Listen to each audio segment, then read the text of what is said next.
How's it going, everyone? Today I have a quick video about the Second Battle of Fallujah for you. So this was part of the Iraq War, and it was codenamed Operation Phantom Fury. The battle was fought from November 7th to December 23rd, 2004 in the city of Fallujah, Iraq, in the Sunni Muslim province of Al-Anbar. Now, formerly, the city of Fallujah had been a stronghold for Saddam Hussein's forces, but since then they had been deposed, and of course, this left sort of a vacuum for extremists to take over the city, and the U.S. coalition decided that it was time to go in there and drive them out. But the second battle, this was essentially a cleanup operation from the first battle, which had been ended partway through and left extremists in the city. So this coalition made up of US, Iraqi, and British forces was planning to go in there and prevent further spreading of armed opposition to the United States occupation of Iraq and to kick all those insurgents out of Fallujah.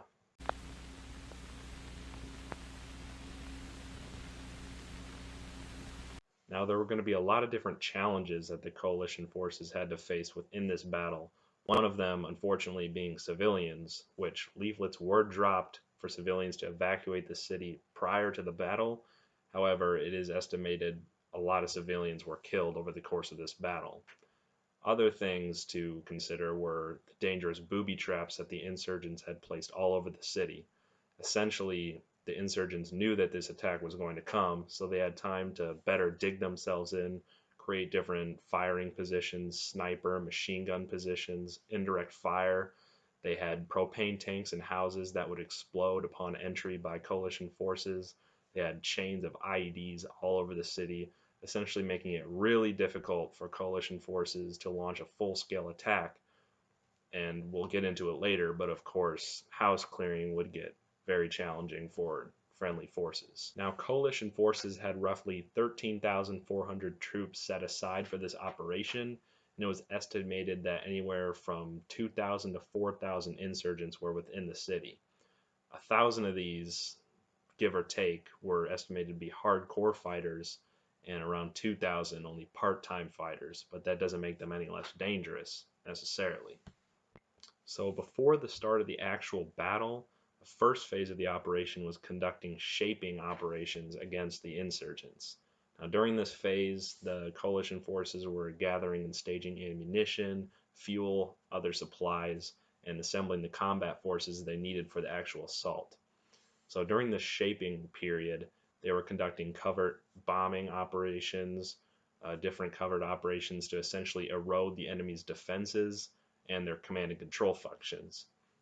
And a lot of these feint raids against the insurgents were meant to test their combat power to see what the coalition forces were actually up against when the time came for the actual operation. A main goal for these feint operations was to divert insurgent attention away from the north of the city, which is where the main assault was going to come from at the start of the battle, and bring it towards the southwestern portion of the city, where some feint ambushes would continue to occur in order to test insurgent strength.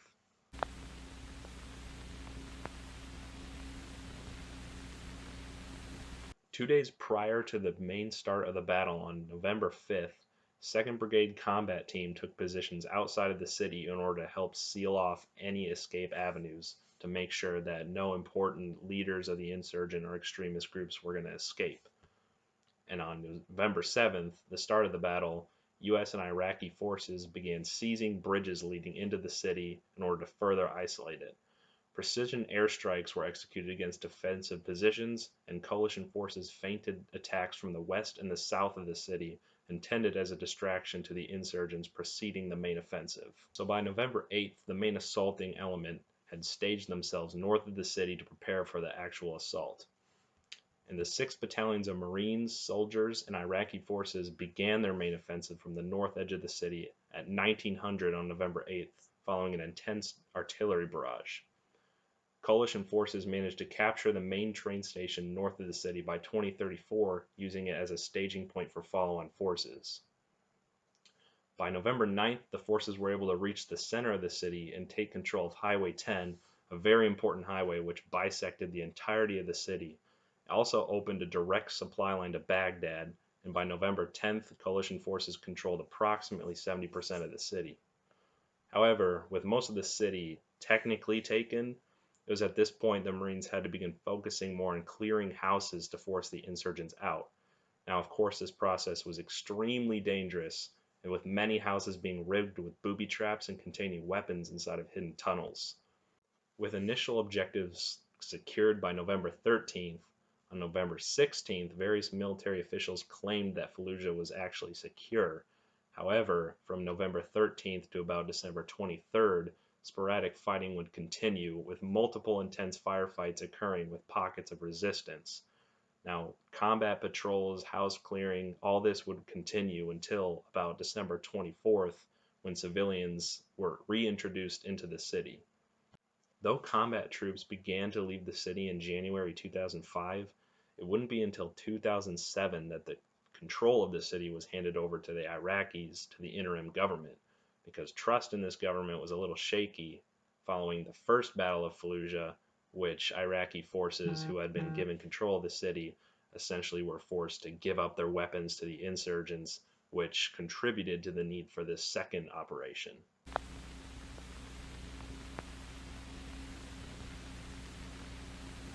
Now I'm going to go into a little bit of the aftermath of the battle. So, in all, there were about 110 coalition forces killed, with over 3,000 insurgents killed or captured. Now, as a result of this battle, insurgents were much less willing to face the coalition forces in open combat, and so resorted to more sporadic and smaller attacks to weaken our forces instead. Of the 50,000 buildings in the city, roughly two-thirds were either completely destroyed or had extensive damage, and around 200,000 citizens were displaced, with only 30% returning to the city after the battle had ended.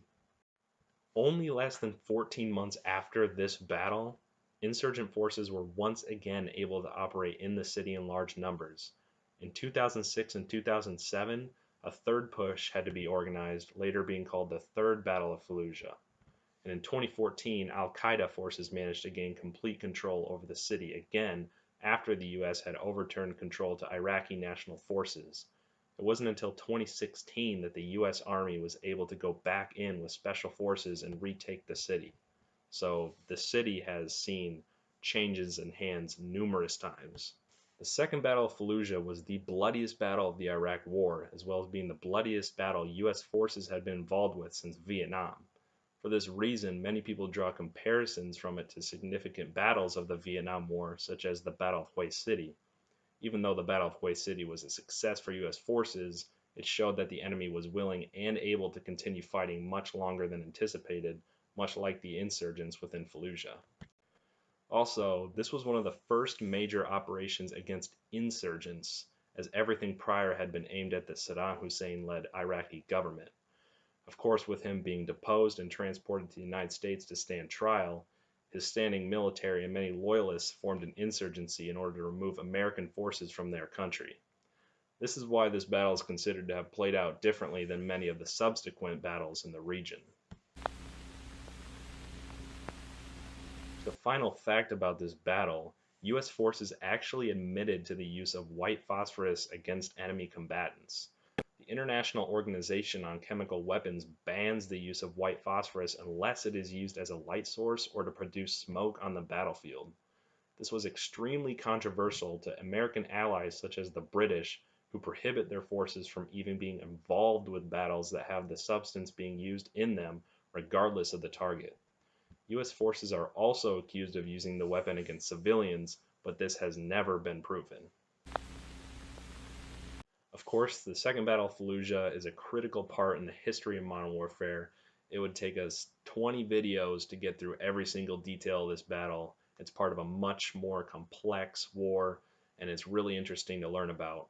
But I hope you learned something today. I certainly enjoyed reading about this one and making this video, and I'll see you in the next one.